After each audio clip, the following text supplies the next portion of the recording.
कल्पना कीजिए एक ऐसे समय की जब ऋषि मुनि हिमालय की गुफाओं में बैठकर ब्रह्मांड के रहस्यों को समझते थे, जब दिव्य ज्ञान की धारा सीधे परमात्मा से मनुष्य तक पहुंचती थी। आज भी वही पवित्र ज्ञान हमारे बीच मौजूद है, 18 पुराणों के रूप में। क्या आप जानते हैं कि हमारे पुराणों की एक छोटी सी घटना आपके जीवन की दिशा बदल सकती है?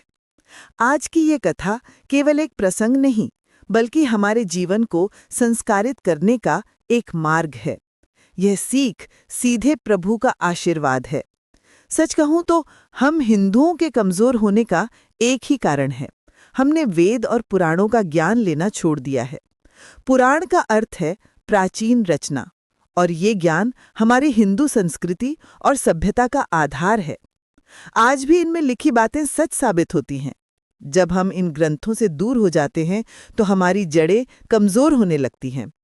हिंदू धर्म में कुल 18 पुराण हैं। ब्रह्मा जी ने कहा है कि जो व्यक्ति इन 18 पुराणों के नाम और गाथाओं का श्रवण करता है, वह इन सभी से मिलने वाले पुण्य का भागी बनता है। ये केवल पुस्तकें नहीं, बल्कि जीवन जीने की संपूर्ण पद्धति है। सबसे पहले आता है ब्रह्मा पुराण।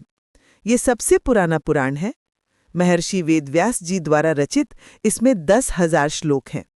ये सृष्टि की उत्पत्ति, ब्रह्मा जी के जन्म और गायत्री मंत्र की महिमा बताता है। इसमें पुष्कर तीर्थ का विशेष महत्व वर्णित है। फिर आता है पद्म पुराण, जिसमें 55,000 श्लोक हैं। ये भगवान विष्णु की महिमा और कमल के फूल से जुड़ी कथाओं से भरपूर है। इसमें पृथ्वी का वर्णन और तीर्थों की यात्रा का महत्व बताया गया है। ये पुराण 5 खंडों में विभाजित है। विष्णु पुराण में 23,000 श्लोक हैं। ये भगवान विष्णु के अवतारों, खासकर श्री कृष्ण की लीलाओं का वर्णन करता है। यहाँ ध्रुव और प्रहलाद जैसे महान भक्तों की कथाएं हैं। इसमें राजवंशों का इतिहास भी मिलता है। वायु पुराण में 112 अध्याय और 11,000 श्लोक हैं। ये शिवजी की महिमा, रुद्र के रूप और वायुदेव की शक्ति के बारे में बताता है। इसमें शिव के विभिन्न रूपों का विस्तृत वर्णन है। भागवत पुराण में 12 स्कंद और 18,000 श्लोक हैं। ये श्री कृष्ण की संपूर्ण जीवन गाथा है। उनका जन्म, बाल लीलाएं, गोकुल की रास लीला और गीता का उपदेश। ये भक्ति का सबसे महत्वपूर्ण ग्रंथ माना जाता है। नारद पुराण में 25,000 श्लोक हैं। देवर्षि नारद जी द्वारा सुनाए गए इस पुराण में भक्ति का मार्ग और संगीत की महिमा है। यहाँ नवधा भक्ति का विस्तार से वर्णन मिलता है।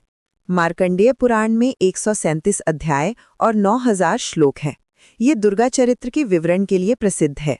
यहाँ देवी दुर्गा का महिषासुर वध और चंडी पाठ का महत्व बताया गया है। दुर्गा सप्तशती इसी पुराण का हिस्सा है। अग्नि पुराण में 383 अध्याय और 12,000 श्लोक हैं।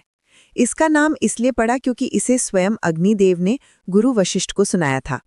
ये योग, आयुर्वेद और ज्योतिष का खजाना है। इसमें राम और कृष्ण की कथाएं भी हैं। भविष्य पुराण भविष्य की घटनाओं का वर्णन करता है। इसमें कलयुग के लक्षण और भविष्य में होने वाले अवतारों की चर्चा है। ये पुराण समय की गणना और युगों के बारे में बताता है। ब्रह्म वैवर्त पुराण में श्री कृष्ण और राधा की दिव्य प्रेम कथा है। ये गोलोक धाम और ब्रज की महिमा बताता है। राधा कृष्ण की लीलाओं का यह मधुर वर्णन है। लिंग पुराण में शिव के 12 ज्योतिर्लिंगों का वर्णन है। ये शिव भक्ति का मार्ग दिखाता है। प्रत्येक ज्योतिर्लिंग की महिमा और उसकी कथा यहाँ मिलती है।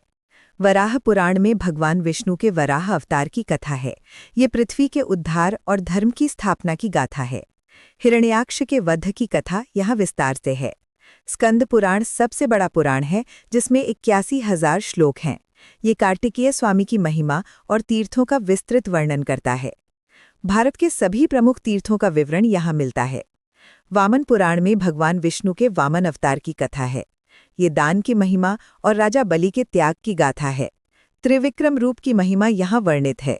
कूर्म पुराण में भगवान के कूर्म अवतार और समुद्र मंथन की कथा है। ये धर्म और अधर्म के संघर्ष को दिखाता है। अमृत मंथन की संपूर्ण गाथा यहाँ है। मत्स्य पुराण में प्रलय के समय मत्स्य अवतार की कथा है। ये सत्यव्रत राजा और सप्तर्षियों के उद्धार की गाथा है। महाप्रलय से बचाव की कथा यहाँ मिलती है।